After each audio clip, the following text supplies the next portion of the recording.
Hey, it's time for my 2 cents, and today I want to talk about spring cleaning. We may be about 3 or 4 weeks ahead of this, but do you do that or not? So I know we're really bad about this in my house. I do remember growing up, though, my mother would do this. She'd take rugs out and beat them, and that time they'd do the windows, things that you normally don't do. And it is a good time because the weather gets warmer. But I don't know how many people really do this. I wanted to look into the history of this.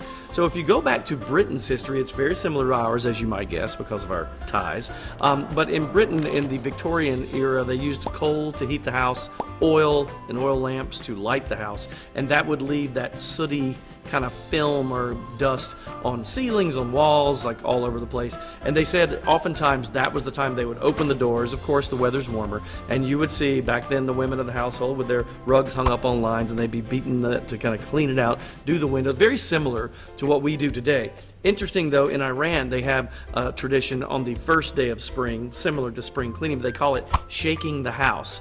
And in this, what they do is they say you would get rid of the old year by cleaning everything out to make room for the new blessings of the new year. And oftentimes on that first day of spring, they fill the house with flowers, which isn't a bad thing either. So I think the spring cleaning traditions, they go back centuries, obviously. Makes sense. Warmer weather, you can open up the house a little bit.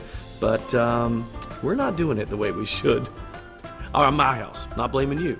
Not blaming you. We got to get better at this. And my wife would look at me right now and go, you have to get better at this.